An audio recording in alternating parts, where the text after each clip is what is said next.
Hello, everybody, and welcome to RHAP's coverage of The Amazing Race 36. My name is Mike Bloom, and we are entering the endgame of The Amazing Race 36, a first-time trip to the Dominican Republic. And it was a real cacao and baseball story as we say goodbye to Yvonne and Melissa, and we look ahead to the finale that is to come. Now, unfortunately, Jessica Liese cannot be with us this week, but in her stead, I have brought on two podcast luminaries from RHAP and Amazing Race fans in their own right. I'm going to put them together as an Amazing Race team. I would call them Team Mid-Best, since they are both hailing from the Midwest, even though they are in separate parts of the country. First, let me welcome in somebody that, if you listen to our Amazing Race Canada coverage, he is certainly not a stranger to you all. The great Dan Heaton. Dan, how you doing? I'm great. I'm a little distracted by you going almost full bloom here, so I'm a little I worried. follow Jess's rule. My nipples are covered up by coconuts. I think everything should be in order. We're going full PG-13 right now. And I am so excited as well. This is someone who we talk back and forth incessantly about Amazing Race, to my great pleasure. And so I'm excited we now get to verbalize this in a microphone-based format. It is the great Maggie Morgan. Hi, Maggie. Hi, Mike. I'm so excited to be here. Dan, if this is not full bloom, what is? Like you said, almost full bloom. I mean, come on.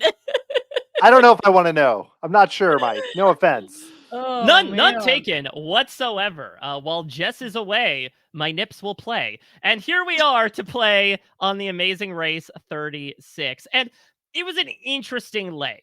You know, I guess the top story should be poor Yvonne and Melissa fell behind in the first roadblock, and their fate was pretty much written from that beginning point. But I think we can use this as an opportunity, especially with two new voices in the mix, to get your thoughts on this season as a whole, especially as we are barreling down. There is one episode left. We've got one more elimination to get through before the final leg in Philly. Dan, let's start with you. What have been your thoughts on the Amazing Race 36 so far? Well, I'll say this. I feel like the cast is great. I really like Ricky and Cesar, Ron Letitia, tons of the members of the cast. Oh, Danny and Angie, of course. And I think they've brought a lot. And part of me thinks, well, it's kind of fun to have the long episodes because, you get more time, you get to meet the people, everything else. So that's all good. And they're going to some new countries. That's all good too. But the few things, one thing is, I've never thought I'd say this, Mike. They really need to do more bunching. And I know a lot of this has to do with this was a COVID season. Be careful what you wish for, Dan, because you just might get it. This was shot before season 35 that we know of. And it's really, that makes a big difference because I know that's the way they start and everything else. That's one part. Two, I know they didn't plan for this to be 90-minute episodes, but I find myself the 90-minute episodes where you only do, like, I'm coming again from the Amazing Race Canada world of 1 hour episodes, 6 tasks, 7 tasks, 5 tasks. Sometimes that's a little much. Doing 2 or even 3 like tonight, I find myself like, no matter how good the teams are, how much I enjoy the entertainment value and even how pretty the locations are, there are times if the tasks don't pop, it can really drag. Like tonight, we'll get into it. I thought it was okay, but it's just the 90 minutes with only 2 tasks, it's really tough for what the show can do. And I find myself sadly at times just kind of being like, oh yeah, the Amazing Race is on. And I hate that because that's one of my favorite shows. I've been watching since the beginning. But so I feel like I like watching these teams. There are no teams that make me go, oh my gosh. It's just some of the other elements and the fact that, again, because of COVID, they went to very limited locations. There's just a lot of other factors that they couldn't control that are really impacting the season, I think. Maggie, how do you feel about it? Compare and contrast your thoughts to Dan's.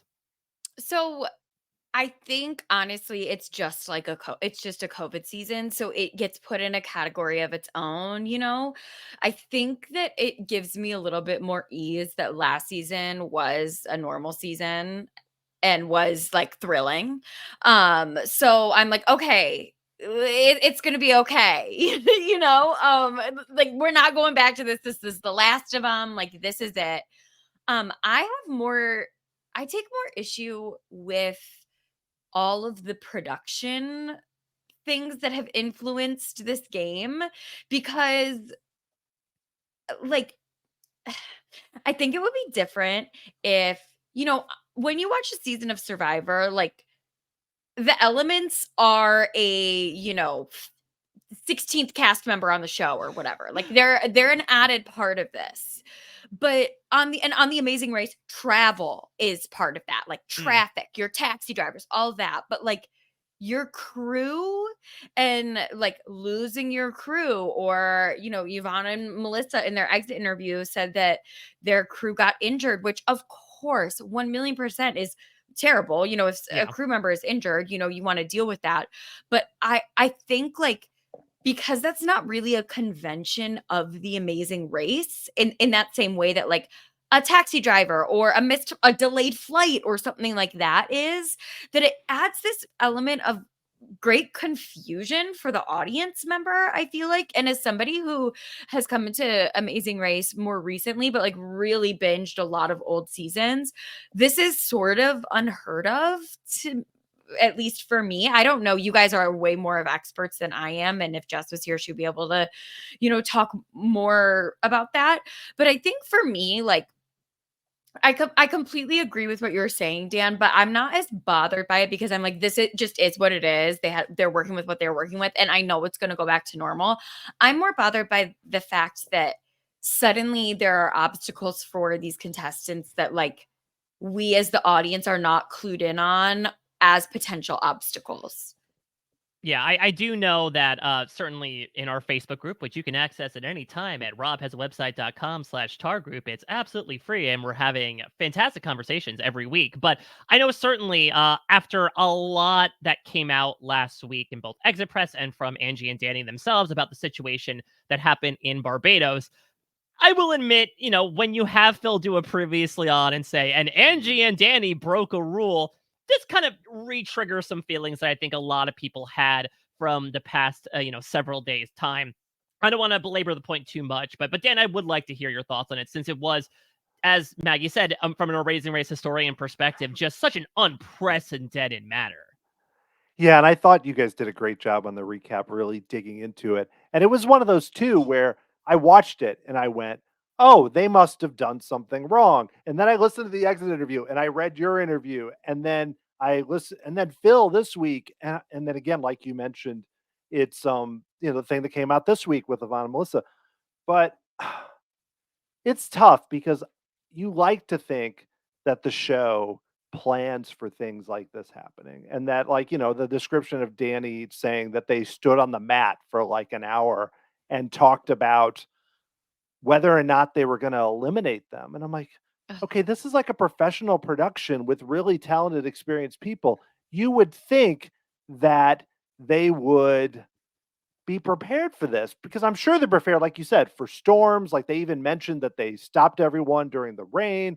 I mean, there are things they can do. How could they have never anticipated this would happen? Especially because they even talked to the teams beforehand about your crew.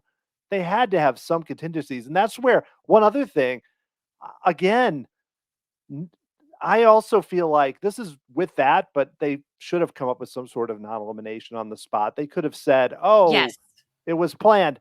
But I also feel like the no non-eliminations, I think, does sort of hurt the show a little bit. I feel Mm, like, and I'm veering a little bit, but I did come into play last week because there's no ground. But like today, like this week and other weeks, if a team falls behind, you're like, well, I guess they're toast. And then the episode's 90 minutes. So I feel like, one, that would have helped them to get out of this situation. I know they always say predetermined, but there has to be some extenuating circumstances, like someone, like a cameraman hurting themselves, or like they had the first season one, somebody's battery got drained and the show came on and said, yeah, Lenny and Karen had this issue where, so we gave them a time credit. The audience wouldn't be upset if they had kept Danny and Angie. It's like, you look at comments on like Facebook Mhm. posts and stuff, which I should never do that. I should never, or Instagram. And they're like, hey, welcome back to the race. And almost every comment is, how did you eliminate them? How did you eliminate them? So to me, I feel like I gave the show a lot of benefit of the doubt until I started listening to Exit Press, and Danny and Andrew were so gracious about it. But Mhm. man, the show lucked out, like you talked about last week. Also, like, for legality purposes, for a game show, like, how is that? I always remember the story that I heard from Survivor Africa, where they had gotten one of those questions wrong for the final 3, like where Lex had actually answered a question correctly and they had gotten it wrong, and like they had agreed, like the agreement, this is lore, right? This is complete lore. I have no idea if this is true at all, but like the lore is that like in order to avoid a lawsuit, they were like, okay, well, we'll bring you back for All Stars. Like for legality purposes, how does this work? It's just in my mind, it's like when you're doing a game show, there's very strict rules, I think at least, about what can and can't be done when there's money on the line. And I guess maybe that's not true, because everything that's come out about the challenge is like fast and loose. But Yes. I don't know. I completely agree with you, Dan. Like they are being so gracious about it, but I don't know that it was the right decision on the show's part. And you know that sometimes that's just what happens, and from a production standpoint, and not to belabor it, but like I think more like, at least to bring it back to the original point, which is like, how are you feeling about this season? We as the audience were clued into the fact that it was a COVID season and they were going to be on the private jet. So we knew the rules and the parameters of what season we were watching. And I think just like bringing us into this new amorphous rule and not fully explaining it in detail, like you have to, I personally think The Amazing Race has an audience full of really intelligent people who are incredibly interested in the show, and like they should honor the fact that their audience is intelligent and will get it if they actually explain the logistical details of what's going on. You know what I mean? Rather than just saying like they broke a rule or whatever. That's at least my thoughts on all of that. Yeah, I mean, as super fans, we want transparency as well. And again, that might not necessarily go for every part of the fandom, but also to Dan's point, sometimes it raises more questions when you are kind of purposely vague about that stuff. Yeah. Yeah. And they also, I feel like for last few seasons, they've been showing more camera people and making it seem like we see more of the production. I'm like, that's great. I don't need them to remove them all digitally. Not really this season. I don't know. Maybe it's just a decision they made. They didn't want to go that way or something. And I'm not trying to bring up any conspiracy theories. I'm just saying I've noticed that I kind of like the trend. Like, even when they've done it, Survivor started doing a little bit of this where it's like, I kind of like to learn a little bit about that. So even if they weren't sure how to do it or something, yeah, the line from Phil, I know Phil's just the mouthpiece. This is not Phil's decision, but when he says that, part of me just like, I know there are a lot of people that, okay, I finally got over this. I'm good. Then he says that, it's like, really? Okay. So it's you feel like they're, and I know that all reality shows have to tell a story, but the story they're telling is like, I don't think Danny and Angie in their exit interviews are lying. I think it's real. So it's like, what's going on here? I hope that I have a feeling that they now are going to plan for this in the future. It's just too bad for this part. Well, let's go island hopping right now. Let's move on from Barbados and all of its intricacies there. And no. Again, we're having you on for the first time. I think I want to hear from you about these types of things. Let's head to the Dominican Republic. Do either of you have any experience in the DR? I mean, I don't think any of us could compare it to Melissa, who spent, some time covering then Vice President Joe Biden. I went on a cruise, but not to the Dominican Republic. I have not, but I have gone to a baseball game where Bartolo Colon pitched. Is that the same thing? Is that okay? I mean, that's the closest out of all three of us, so I suppose you are a Dominican Republic expert by comparison. I would never make that claim. No, I have not been there, but it looked like a really, like everywhere they've gone recently, really cool place to visit and just really, really pretty and beautiful. For sure. Yeah, we're going to explore it in so many ways, and we really hit the ground quite literally running as we go to the first of two roadblocks. They're really pushing through these roadblocks to the end of the show. And again, speaking of the Danny and Angie stuff, I did have in the back of my head thinking like, okay, would Angie have to do both of these? How would that necessarily go? And we'll get into it with Rod, certainly about like him hitting his roadblock limit. let's get into our first roadblock, much like the show did, as this is going to be the thing that seemingly really seems to screw over Yvonne and Melissa. It is looking for some petroglyphs, as you just happen to be canyoneering. I mean, Maggie, one of my favorite things about the Amazing Race in general is like the mnemonics that teams come up with as they are trying to memorize symbols. And there were some pretty damn good ones here. There were. I really like all of these teams. I've really liked watching them on television. How about that? Like, I don't know that I agree with but like for as television characters, they're bringing the entertainment, in my opinion. And I thought that like Ricky and Cesar are so freaking awesome. Like, I love everything about them. I know that it's like no fun to be like the guys who are amazing at everything and have been in first place this whole time. Like, it's fun to root for the underdog, but I think because they're like they don't look like they would be amazing at the Amazing Race. They just like are amazing at literally everything.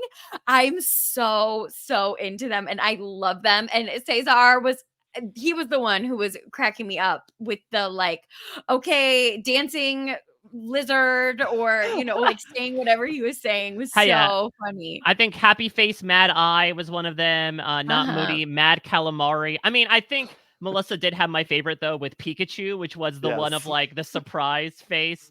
Dan, give me your thoughts about this roadblock. I mean, fairly typical of like a memorization test. So this one, I don't know. There was a benefit and a drawback to like, okay, do you brute force your way through not knowing how many you have right versus going all the way back and trying to find the ones you missed? Yeah, I like this roadblock a lot. I actually think it's more complicated than a lot of the ones they've done this season.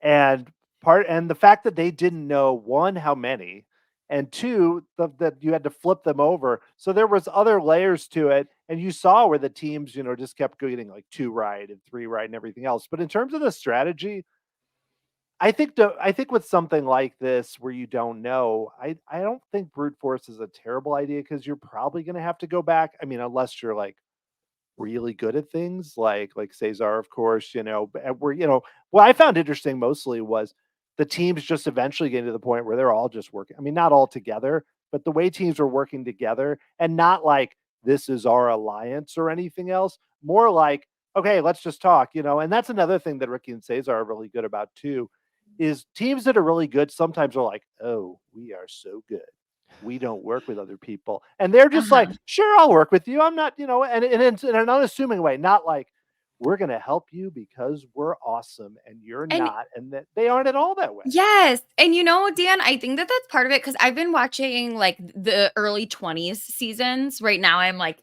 almost at the end of 21, the 20s first season. Such a good season of The Amazing Race. Oh my gosh, I've been riveted. But like, I think that the teams usually that are like out in front are incredibly competitive and we want to win everything. And if we don't win everything, like, at least, this is how it was in like 2010 or whatever.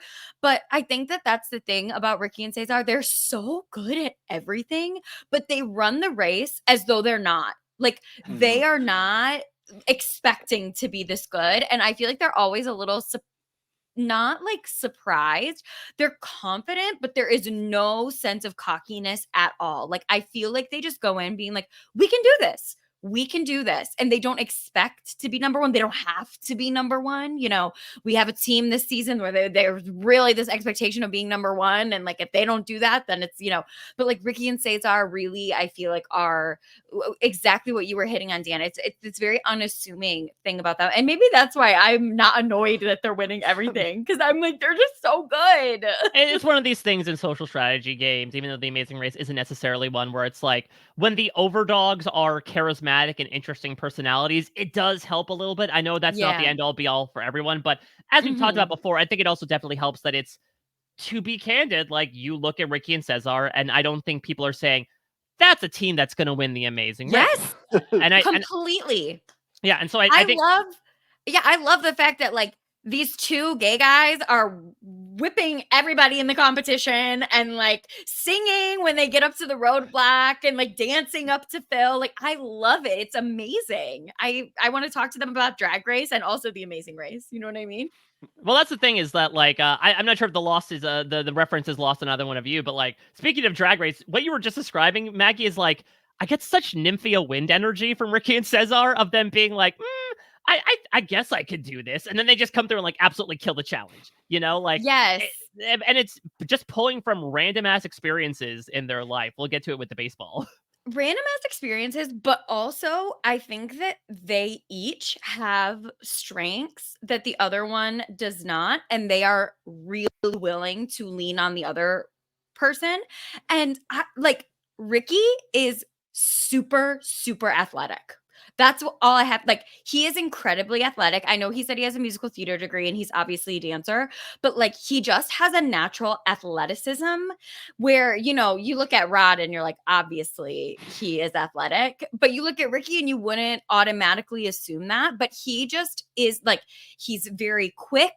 He's very good with his hands. Like he is incredibly coordinated. And I feel like in a lot of these Amazing Race tasks, like that is something that is really, it's a skill that you don't realize is one of the most important things, like the hand-eye coordination, all of that. I think that combined with Cesar's amazing ability to navigate and memorize and also just be good at everything, like they're so good. Yeah, Dan, I mean, give me your take on Ricky and Cesar. We'll sort of like, I guess, piecemeal our breakdown of the teams as well as this goes along. I mean, again, we have seen so many dominant teams over the course of Amazing Race history. Ricky and Cesar just netted their 6th first place finish. If they finish in first on the next 2 legs, they will tie Dave and Rachel for first place finishes in one season. What have been your thoughts on them? You know, it's interesting because there's part of me that tends to root for the teams that aren't winning like all the time. And we've seen dominant teams like the Green Team, or even like you mentioned, Dave and Rachel. You know, Dave and Rachel, for a lot of reasons, I might not have rooted there, but still, I tend to not. But like with them, like early on, they win a few, and I'm like, yeah, you know, I mentioned it too about the departure split, and that has helped them. But even now, we saw this time they're all even. They still somehow end up ahead. And like I pretty much, I hate to just be the one who agrees with what you guys are saying, but I'm good with it. And it's not part of it might be that, I mean, this is nothing against the other teams, but there is not an obvious fan favorite. Now that Danny and Andrea are gone too, there's not an obvious fan favorite underdog team. I think Rod is hilarious. I think, I think Juan and Shane are fine. And but I look at the teams left, and Amber and Vinny are, there's something to talk about. They're bringing something to the TV, I'll say. But they are giving. Oh, sorry, Dan, to jump in, but they are giving the 20s couple energy, like Amazing Race early 20s. Yeah, that's. I mean, I've been watching. I was like, did they get picked up from 2007 and plopped into this season? That's the theory that Jess and I had, that they were frozen like a caveman since 2004, and they woke up in 2022 or whenever the season filmed, and they're competing on the Amazing Race because they have that big babe energy from back in those days, for better and for worse. They have season 6 energy. They have like, Heaton and Aaron energy, but maybe not on that level. But so there's not an obvious team like, we're talking really early seasons, but you had some of these Danny and Oswald type teams where you're like, man, everybody wants them to win and then they don't. Here I'm like, I'm okay if they win. I'm all right with it. And I won't spoil what I'm going to predict, but I think they deserve it. They're well-rounded, they're fun, and they're nice to other teams. And I don't get the impression the other teams, like with a lot of overdog teams, the other teams may want to win. And we saw the Juan and Shane blip where they won 2 legs, but I don't sense any real animosity or any real, we're going to beat them because they're jerks or they're mean. They just they just come out. They have the same reaction we do. They're all just like, Phil is almost bored. Phil's like, come on, guys. I'm sick of giving you Expedia points. Yeah, no more. He literally talked to like Juan and Shane and Ron Leticia. It was like, yeah, I mean, like you really can't do anything. Ricky and Cesar have to mess up for you to do well, is basically what he implied to them. And like Corey was on the podcast a couple weeks ago when he was talking about how in a season like this, when every episode is so prescriptive because it has to be, because they're not booking plane tickets and all of that, like the people with the same skills do well, which it does appear. And he would know way better than me. He's run the race twice. But like, I do think in this episode, like they weren't self-driving, like they were doing these a very physical task in the waterfall, and they still were unbelievable, So I just think that they're freaking great. And Dan, I'm not just like, yeah, I'm good with them winning. I'm like actively rooting for them to win. In what world am I ever like, the person who's been dominating the entire thing? I like really need them to win, but I really am rooting for them. They're awesome. Yeah. So something that should be mentioned is, as was talked about before, Cesar does lean over into Melissa's ear. We do get a little bit of like, Rod and Juan working together, but that was something that had sort of been established. And Dana and Angie had talked about in their exit interviews that like, oh yeah, there were these two big alliances, which was apparently news to Yvonne and Melissa. They didn't necessarily know, but they did have a relationship with Ricky and Cesar. And I do think what Cesar does to Melissa is probably the way that a lot of people view like how helping should be on The Amazing Race, which is like, don't be the Amber and stay behind and tell them exactly what the combination is. Like, if you want to take a few seconds to tell someone what to do and then go, so be it. And look, did it end up, unfortunately, not really helping Melissa at the end of the day? Yes, but I do think that like Cesar was kind of able to hit that happy medium of like, I'll try to throw a bone to some people that I like, but at the end of the day, I'm not going to hamper my game to benefit them to make sure they come with us. Yeah, and I think teams are okay with that because he didn't promise more than he gave. He didn't say, okay, I'm going to tell you everything. When I get it, I'm going to give you the answer, which wouldn't be smart anyway. He helped her, but then left, and she only was one away. And unfortunately, with the way this is designed, she had no idea which one. Ugh. And then it was like watching it go, okay, now she has 7. Now she has 5. Now oh my gosh. And then she's just flipping any of them just by the end and get it.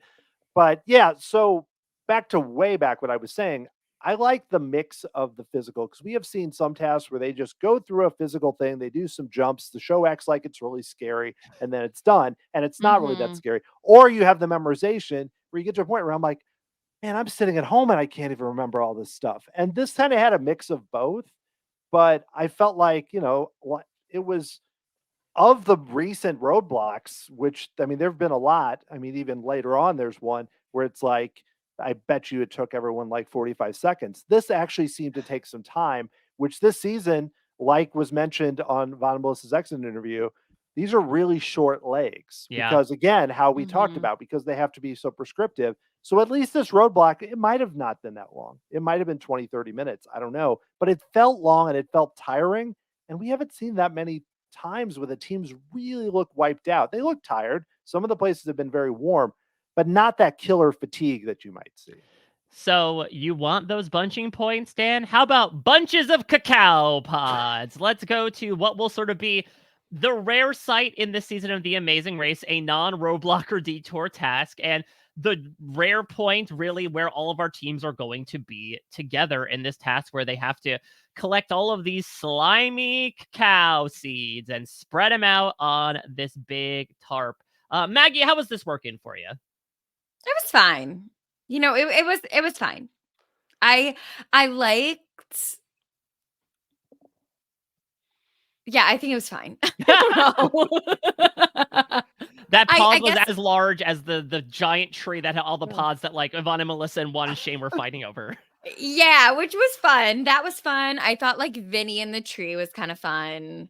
But then that just, Amber was like, could not even for a second let him have a moment to climb that tree without being like, do not hurt yourself. It's just it. And he also like exerted all his energy climbing the tree and got down and was like, I'm tired. You know how you were just saying like there hasn't been extreme fatigue, and he was like, I'm tired. And I was like, yeah, because he didn't even bring the tool and just was like climbing up the tree.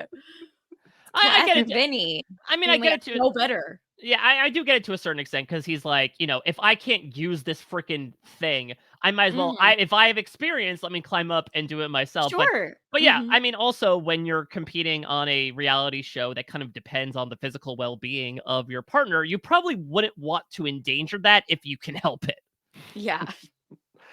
Yeah, and they did show the picture. They got the picture of him climbing a tree as a kid, which I thought was a nice touch there, But I did enjoy also Rod just like, come on, he's like basically a tree, just walking up and knocking things Yeah. off, basically. And I think maybe Vinny sees that, he's like, oh, I can do that. I'm even better. I can climb the tree. And 1,000,000%, Dan. That's what happened. Like 1,000%. He was like, I can climb, and that'll even outshine that. Yes, 1,000,000%.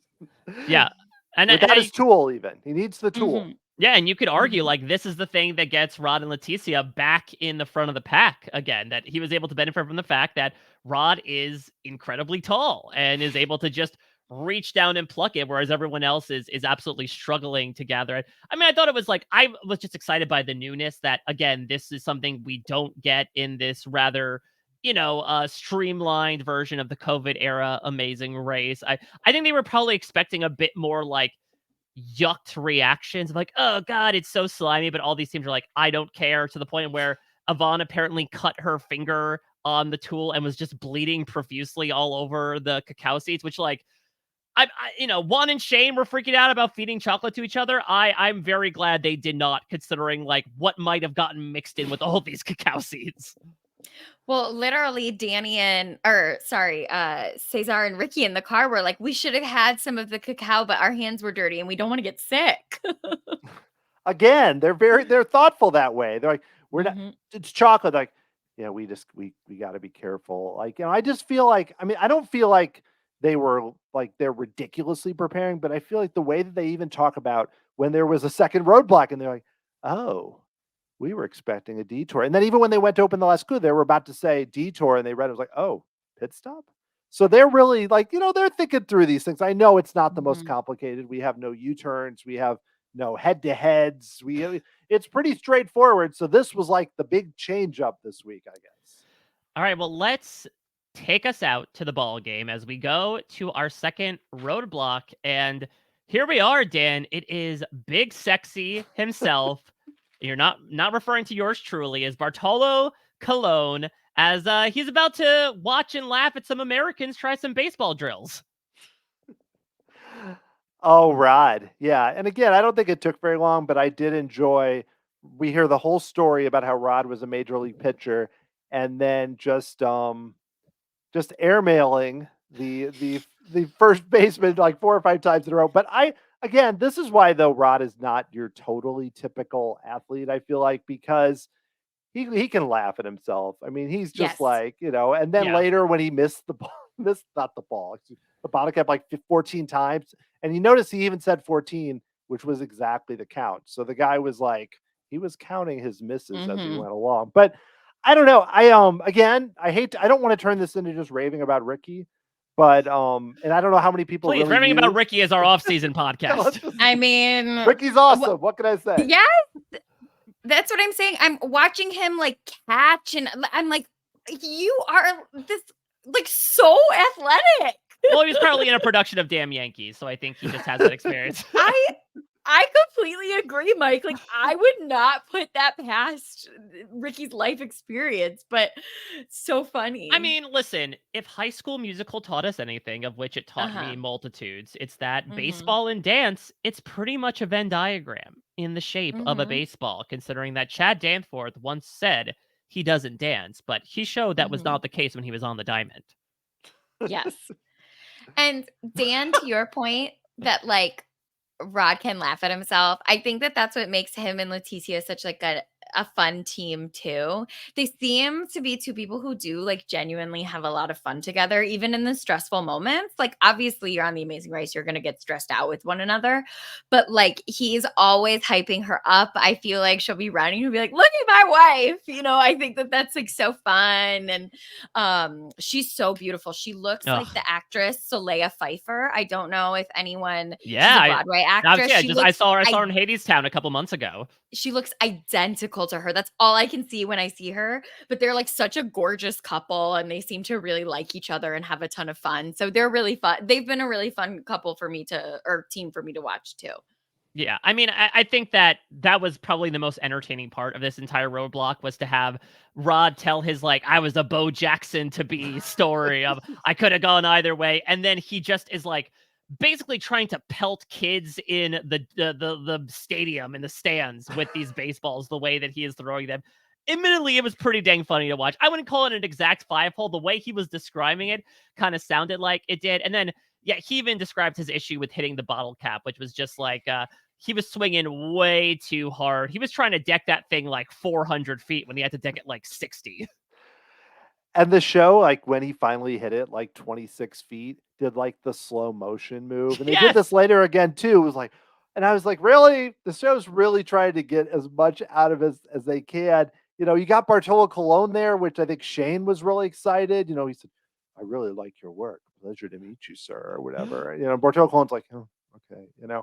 But yeah, it was I should mention too, someone in the Facebook group, again, to pitch the Amazing Race Facebook group, posted a YouTube video which is so funny of Bartolo Colon hitting a home run, his first homer ever. And this he played until he was like in his 40s and got like, you know, he's a big dude and running around the bases with his first ever. And the announcer basically says, this is the greatest moment in baseball history or something to that effect. So that is worth checking out for Bartolo Colon.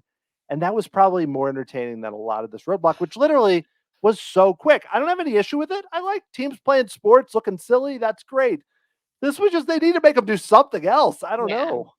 Yeah, I mean, I would say that on paper, hitting the bottle cap with the stick probably seems impossible. But as Ricky pointed out, like, yeah, if you played stickball in an alley with like half a tennis ball, it's fairly close. So as long as you have good aim and you just don't put too much oomph into it like Rod did, everyone else seemed to do at least fairly well. And I think as much as we're putting a lot into Ricky, I do think that Vinny, listen, we might laugh at like video games are in real life. What are you saying? But like, I don't know. I think he makes a point about hand-eye coordination, to your point earlier, Maggie, that I do think like reaction timing is obviously a key thing to sports. And obviously, look, Vinny probably thought he was a video game character, the way he's just leaping from tree to tree like he has infinite lives back in the cacao pods. But it seemed like from our perspective, he was able to make those skills show. Basically, everyone did except for Rod, it seems.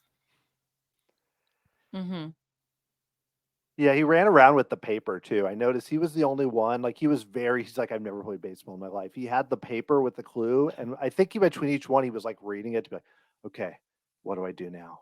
What do I do? He was just really taking it seriously. He's like, we've got to do this. I mean, he takes everything pretty seriously. Even the tree climbing, he was kind of like, you know, he's like, I've got to work on this. I got to do good. So I think it was the same idea, but that's what makes, I mean, I find some of their drama to be a little hard to watch. It's definitely not Jonathan Victoria situation here. And I'm making no comments about their relationship at all, but I'm just saying that what makes it sometimes a little less is sometimes it gets there. He almost can, both of them sometimes could be a little comical because it's almost like cartoonish. It's like ridiculous. And that moment's like that. So it before it becomes like okay, these two are bad for each other. I wouldn't say that.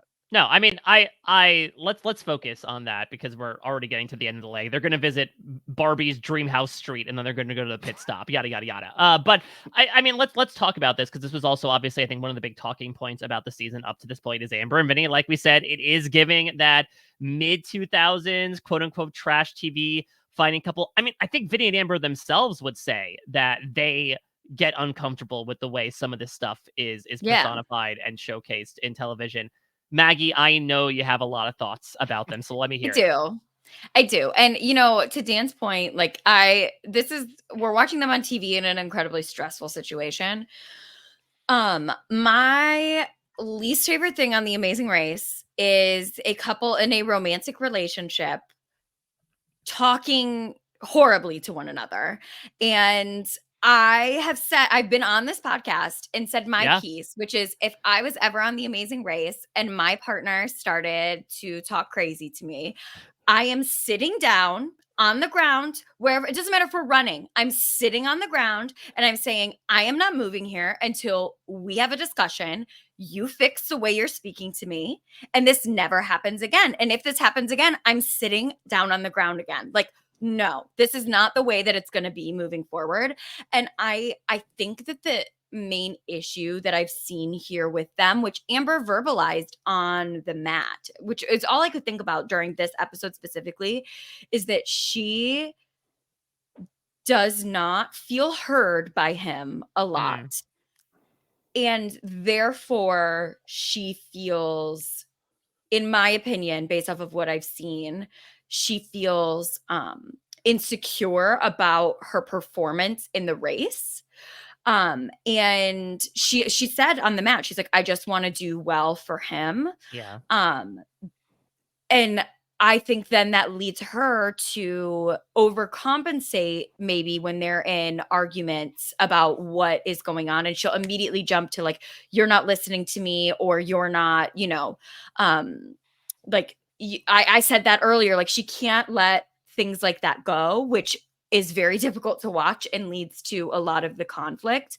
But we watched earlier in the season, Vinny talking to her pretty crazy, like he said some pretty crazy things to her that I think she's well within her rights to immediately jump on if she feels any sort of like animosity. I understand if I was in that situation with a teammate on a show and they had said some pretty harsh things to me, if they are, bristling a little, I would bristle back too. So I think it's just at the end of the day, like a situation where he is very competitive and she perhaps has some insecurities about if she can be at the level of competitive that he would like her to be.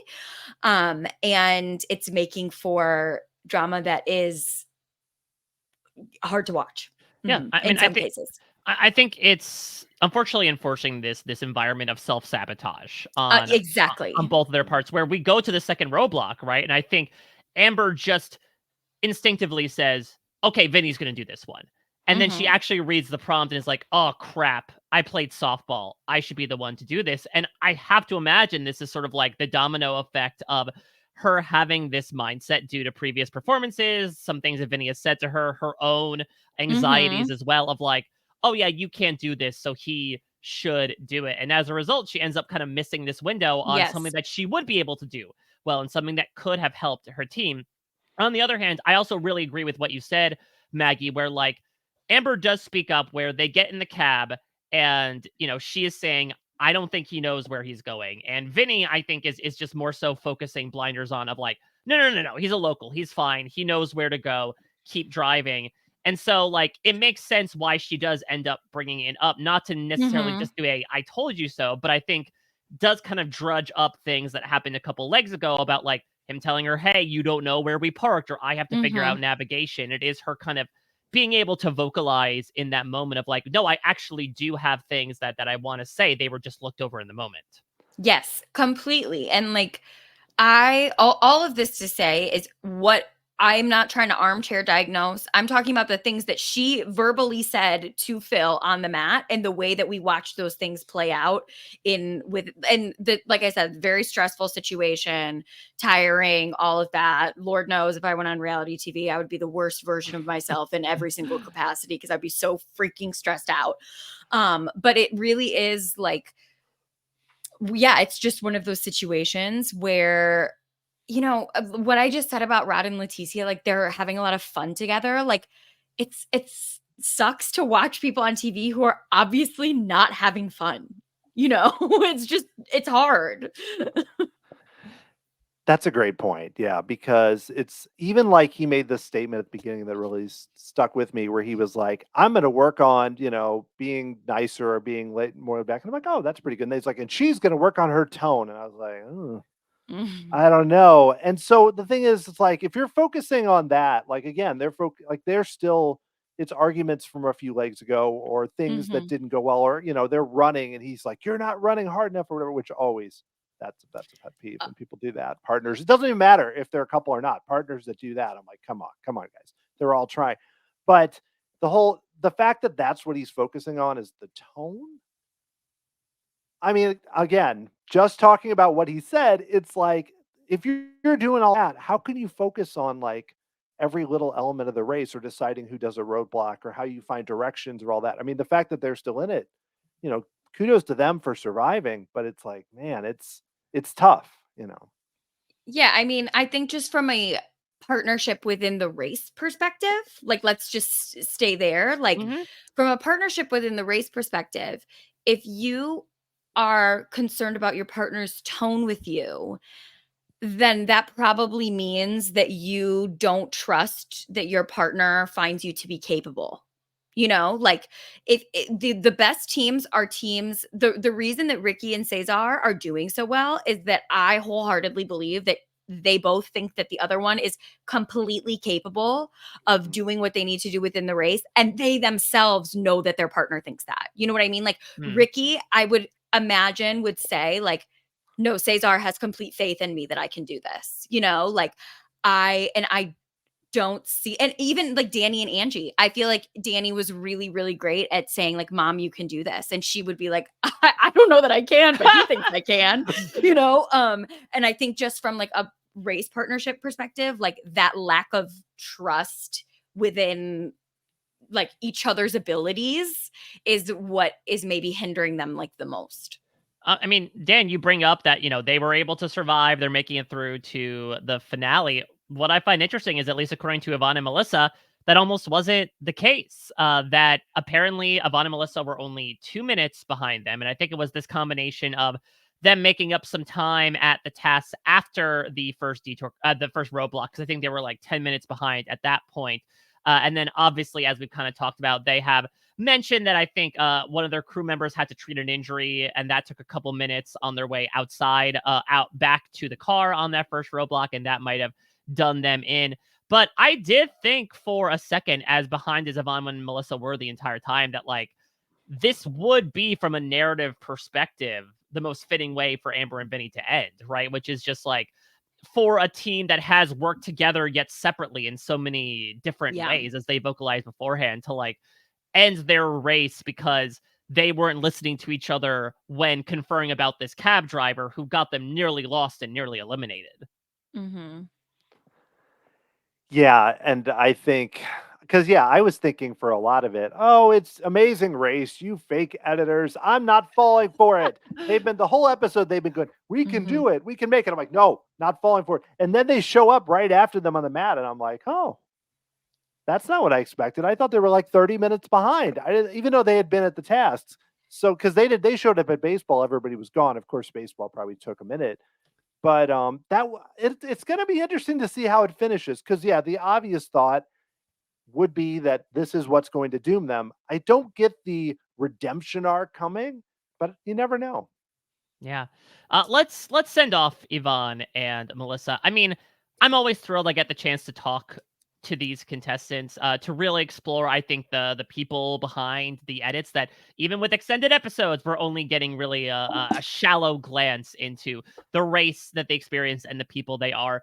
Very much so for Yvonne and Melissa, who, I mean, I'm sure people aren't doing Edgic or confessional charts or anything for Amazing Race, but I would imagine, Dan, is probably one of the like most purple under-edited teams we've had in recent memory. Yeah, because I think the show has gotten better about trying to show most teams. Even a lot of those early teams seem to get it. Like I do, like in a fun Amazing Race pool where you get to put points on who you think's going to be eliminated, and I just kept putting points on them because like they're not being edited.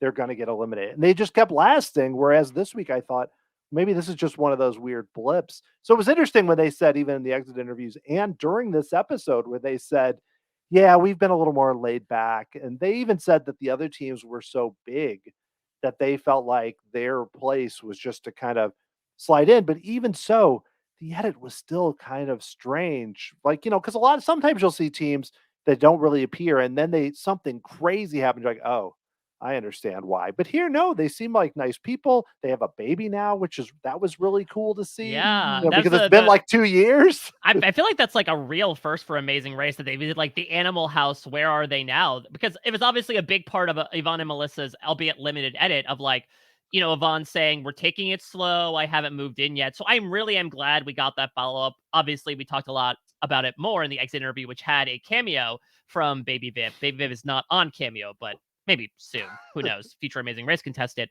But that was a very nice surprise, I would say. I think I wouldn't say completely made up for the fact that they were so under-edited, but I did like that personal touch at the end. Yeah. Yeah. I mean, I don't really have that strong of an opinion on them, unfortunately, because we didn't see much of them, but they seem like really sweet, nice people.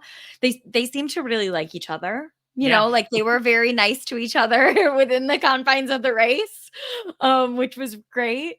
Yeah.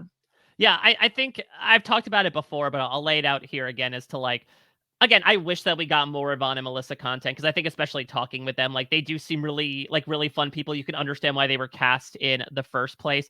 But when it comes to Amazing Race editing, to your point, Dan, they have tried to widen the pool, but Amazing Race editing oftentimes falls into two buckets. Either there's structural editing where it's, oh, this is the first team at a task, and so they get a lot of time to explain the task because this is the first time the audience is experiencing it, or it's character editing, right? It's like, oh, you're doing these big fantastical things, you're over the top personalities, you're fighting, etc. Yvonne and Melissa, unfortunately, are on the outside of both of those spheres, where they actually set a record, I believe, according to Amazing Race Reddit, of most consecutive middle of the pack finishes, where for 8 legs in a row, they didn't finish in the top 2 or the bottom 2. Wow. Basically until they were eliminated, which is great for consistency. That is an absolute saint of a trait to have just in general in an Amazing Race team. But I think unfortunately it came with the downside of there wasn't any new for them to show in terms of tasks. And also there was so much other stuff going on with, as they pointed out, all these other personalities that were kind of flaming out or popping around them, that as a result, it just suffered for this really nice team of 2 people that didn't fight at all and got along well and are a bit more mild-mannered personalities compared to the people around them. Yeah, and you bring up a great point too, because there are some teams like Sunny and Busy and Kishori Karishma who were both fun teams, but they also were constantly almost out. They were just barely almost out. Like Sunny and Busy, especially, I thought were going to be out 3 times, and then they blew past teams. So those teams got more screen time because, I mean, not to say they were the exact same level of entertainment, but because they were there. And this season being kind of weird, where you had only have had 3 teams finish first. And even when Ricky and Cesar don't finish first, they always finish second. The same teams, partially due to when they depart, I have to say, end up near the top all the time. So we just see a ton of the same people, even like Juan and Shane, who I think I've heard their same story 5 times about what they're playing for, but they're near the top. So we see them, Yeah, they're nice boys, aren't they? Juan and Yeah. Shane. They're They nice seem like guys. great guys. Team and they have Fast good and They're relationships. Furious. they're like the classic 2 guy on a trip together who love their wives and their kids. It's so funny, because I've been watching all of these old seasons in tandem, and it's there are just classic Amazing Race tropes. They're talking about how much their kids at home and how they love them and they can't wait to see them, and all that. It's fun.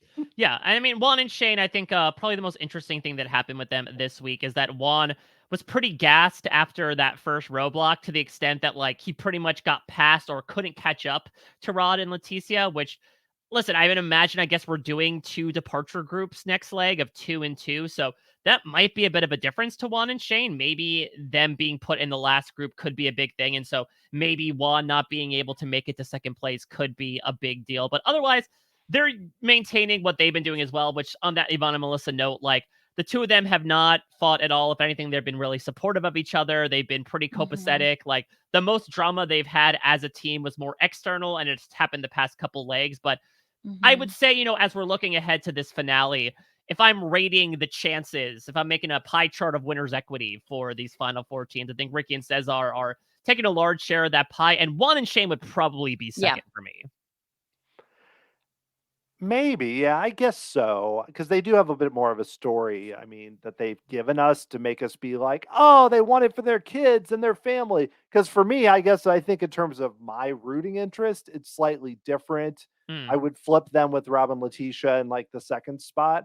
but you're probably right that they have built up their winner story a little more than Ron Letitia. Just like, we love each other, we're having fun. I don't know. I guess that's a good story too. I like that story. Yeah, and I do think like my rankings of from a skill set like winner candidates, which would probably go Ricky and Cesar, Juan and Shane, Rod and Leticia, and then Amber and Vinny at the bottom, would be different than like a finishing order. Like I would not be surprised if a Rod and Leticia end up in second place on the final leg, just because like they have a good leg. They've shown they've had the capacity to do well. Hell, they just netted a second place finish in this leg, but I don't know. Amber and Vinny have shown that they have the capacity to do well too. True. Like I actually was thinking, if we're talking about like Amazing Race tropes, and maybe this is why I'm like so into Ricky and Cesar, because I'm like, I don't think we've ever seen anybody like them. But like Amber and Vinny remind me a lot of Dave and Rachel, who won all those legs. Like I feel like the dynamic is kind of like, I just watched that season like last month, and it really kind of is a similar vibe. Like Rachel would get frustrated with Dan the same way I can sort of see Amber getting frustrated with Vinny.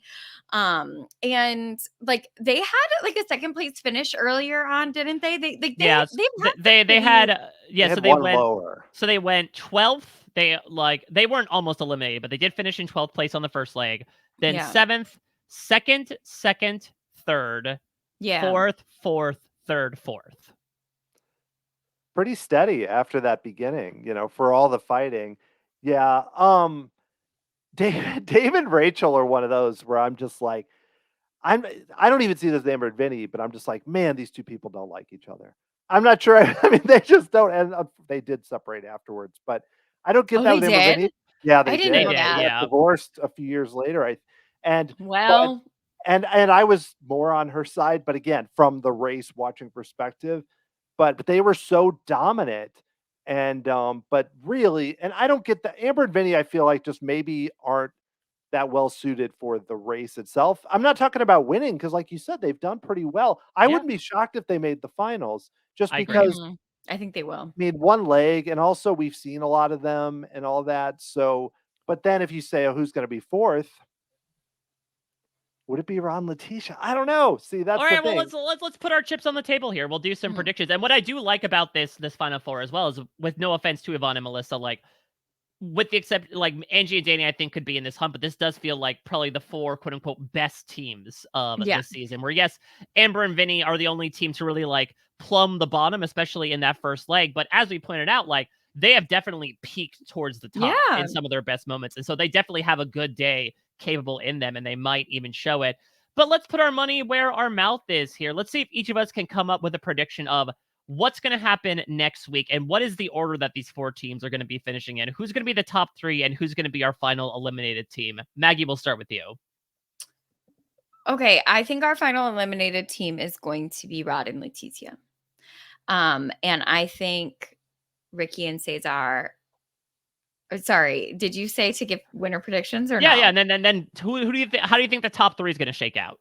I think it's going to be Ricky and Cesar as 1, Juan and Shane as 2, and Amber and Vinny as 3. I feel like the classic sort of train wrecky couple team always ends up in a 3rd place finish. All right, Dan, what have you got? It's funny. I had just convinced myself. I'm not going to say exactly the same, but as I was talking a minute ago, I thought, Ron and Letitia are the happy, fun, and likable 4th place team. And they're going to come out of it being like, we had a great time.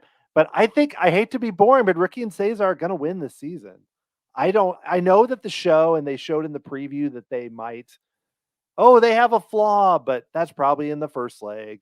And they probably, let's say they don't finish first in that leg, but I think they're going to win. But I think Amber and Vinny are going to be second. I think they're gonna pull it together, and they're gonna be like, we could do this. And early in the final leg, they're gonna be leading, and we're gonna go, oh my God, is this gonna happen? And then they're gonna fall apart. And I don't know if it's gonna be next to the Philly Fanatic or Gritty or what, but something's gonna happen where they fall apart. And, God help us if Gritty is allowed at the Amazing Race finish line. I fear for those contestants. I don't feel so strong about second and third, but I would say I'm going to put Juan and Shane third. I don't think that they're going to win. I think Ricky and Cesar are going to be one of those front runners that just go right to the end. I will sort of do like a mishmash of the two of you. I will put in a pick that I think Amber and Vinny might be our fourth place team. That like maybe this momentum that they're kind of bringing, that yes, they did survive, but it was by the skin of their teeth. They're going to bring into this penultimate leg. They're still in the Dominican Republic, so they might still face some issues there. I could see them being our final eliminated team. And then in the final leg, I will continue the chalk pick. I think Ricky and Cesar, really the story of the finale is going to be like them versus the field. And as we talked about with these overdog storylines, like, can they actually do this? I think that they can, just because even in the times where they do doubt themselves and they do fall, like, who knows, maybe we're jinxing ourselves and there is this random ass task that just gives them so much trouble. But it feels like even the tasks that give them trouble, it gives everyone else trouble. Yeah. Too. I'm like, what is it that they can't like? Have we seen them swim? Are they not good swim? But then like Cesar was good Like, in the where water. who are you swimming in Philly? I don't know. I'm just like they're not afraid of heights. Like they don't have any big. I don't know. Yeah, so we shall see. But I think and I want Ricky and Swimming Cesar in Philly. to cross the finish line first. I will put Rod and Leticia second. I could see a world where, again, the final leg should be all things being equal, and I could see Rod and Leticia have a good day, and honestly, like, almost mimic the first and second legs where they were able to keep pace and outpace Ricky and Cesar as well. I think it'd be a very fun bookend if they finish 1 and 2 after what happened those first two legs. Juan and Shane, for some reason, I'm predicting this like Ryan and Dusty Afghanimal season 31 thing where like the first task they struggle in and then they're just behind the entire leg. I don't want that to happen for them because, again, they're really nice guys, and ideally we want to have a finale where all three teams are in the hunt the entire time. But that's what I'm foreseeing in my crystal ball down here for whatever reason. So that's how things are going to shake out. We're going to have one more leg in the Dominican Republic. We're going to spend one more leg there, and then we're going to head stateside to Philly. And then that's all we're going to write for quite a while. We didn't talk about this last week. We will talk about it next week as well as we look ahead to what's happening next. It'll be a bit of a long time before Amazing Race is returning. CBS announced this past week it's 2024 to 2025 fall TV schedule in general. Amazing Race not coming back. It will be 9:30 on Wednesdays, but not until spring 2025. I don't believe season 37 has filmed yet, so they're going to be filming it over the summer or early fall and taking their time to edit it, put it together. But 90-minute episodes will be back. Good news. Maybe not so good news for Amazing Race fans. It won't be back for quite a while, so we're going to have to, really relish the fact that this will be the last Amazing Race US episode in 2024. You guys gotta get on the rewatching old seasons train. It's so fun. It's like a great time. Well, we have Amazing Race Canada is filming right now, I believe. Yes. And that'll be in July. And we have just got announced the cast of Celebrity Australia, which sounds ridiculous. Last season of Amazing Race Australia Celebrity Edition, pretty good. Pretty good. I actually enjoyed it more than I thought. So the teams were just dropping like flies and like medical issues, all kinds of stuff. It was pretty crazy. So that might tide us over to the next US season. So did Amazing Race Australia go like the route of The Apprentice, where now they're just doing celebrity-only seasons? Maybe this is the second in a row, and maybe that's what they decided. The 2 seasons ago, they had like 21 teams or something. So they do a lot of crazy stuff. I wouldn't put anything past them right now. If you're looking for just pure chaos, Amazing Race, even the Celebrity Edition is that. It's really nutty. They've had some crazy seasons in the past. Well, Dan, you've started to give some great plugs. Let's keep that train a-moving. This has been such a great time to hear from the two of you about this leg, as well as your thoughts about the season. To finish off, let's go around the horn. If you want to plug your social media or anything that people should check out, and if there are any final thoughts you have about this leg or the season in general or looking ahead to the finale, let us know. And Dan, we'll stick with you on this one. Okay, well, about the season, it's not my favorite, but I recognize some of the COVID restrictions. I'm just hoping for a good finale. I'm glad they're doing 2 legs in a 90-minute episode. I think it's going to move really fast. So hope they'll finish strong. And then I'm looking forward to, speaking of a plug, Jessica Liese and I will be back this summer to podcast about Amazing Race Canada. They've had so many seasons. They just keep coming back. So we are excited about that. Usually that premieres in July. So look for that then. I'll be back on That's that. soon. So a couple months from now. totally separate from the RFP world, I do a podcast about theme parks. Nothing to do with this, where I interview people that have worked behind the scenes on big theme park attractions, called the Tomorrow Society Podcast. So you can find that and listen if you want to hear more of me, where I'm not complaining about Amazing Race task structure. If you want to hear, I don't do that on there. I something different. But check that out. Dan, I always love talking Amazing Race with you, so happy to have you on. Maggie, plugs and any final thoughts about Amazing Race 36? So final thoughts are, I just like The Amazing Race a lot. It's just such a comfort show for me. Like when you turn on an episode, you know what you're going to get. You're going to get a roadblock. You're going to get a detour. You're going to get some people running to the mats. You're going to get a fake out. Like you're going to get some people in a car. Like it's really such a lovely experience for me to watch this show. And I have exactly one friend who watches, and it's Mike Bloom. So he gets all of my texts. I love it so much. I do edit myself on this podcast for the world to see Mike gets the unedited thoughts from me, Yes, exactly. I'm very unedited. But I do just love this show so much. So thank you so much for having me on. Big Brother Canada just ended, and Big Brother just got announced that it's coming back July 17th, day after my birthday. Happy birthday to me. So I'm excited about that. And you can find me on Instagram, TikTok, and Threads at @MLMorgan_. And you can, of course, follow me at a Mike Bloom type. Mentioned it before, but check out my interview with Yvonne and Melissa if you want to find out a little bit more about them. It was a really fun interview. They opened up about how they are such big fans of the show, and they give a bit of a reaction to, racing in a COVID season. They talk about the alliances, everything that happened in this final leg, to hear the stories about all the medical maladies that befell them on their way to that pit stop, Matt. And of course, everything that happened after the season as well that led to the joyous bundle that ended up in Melissa's arms during our interview. You can check that out at parade.com, where I also talked with the person most recently voted out of Survivor. If you've been watching Survivor 46, I am sure you want to check this interview out, and it did not disappoint. So be sure to check that out. I'll also be doing the B&B this week as well with Liana and Jamie Lynn Ruiz. We just finished the Circle coverage, which aired its finale this past week. Got to talk with all 6 players from there. That was a lot of fun. I've been doing Challenge All-Stars Exit Press 2. Did some interviews with the players eliminated there too. Really great time. We are absolutely rife with reality TV stuff. I'm doing the GOAT exit interviews. I think those should be out shortly after this podcast is being released. So it is all happening. We are saying farewell to one show next week here in The Amazing Race for quite some time, but it has been such a pleasure. And we are sending it off in style. Of course, I will be back. Jess will be back. And we are so excited to bring back, much like perhaps Ricky and Cesar and Ron and Leticia will end things how they started racing for first and second. We are going to end things how we started this season. We coerced Rob Cesternino to come back and talk Amazing Race. I don't know if he's been through the season yet, but he will by the time we talk next Thursday about not only the finale, the final elimination, the win, etc., but of course, all our thoughts on the season overall. Of course, we'll have Exit Press with all 4 teams that are being eliminated as well. You can check that out at parade.com, as well as all the stuff that Jess is doing here on Rob Has a Website proper. That's going to do it for this week. Dan, Maggie, this was such a pleasure. Thank you both so much for coming on, offering your opinions, your valuable insights. This was such a great time. I can't believe we're only doing it one more time after this, but I'm excited to see where it all goes. Well, I know where it goes, Dominican Republic and Philly, but we'll see what happens from there and who crosses the finish line $1 million richer.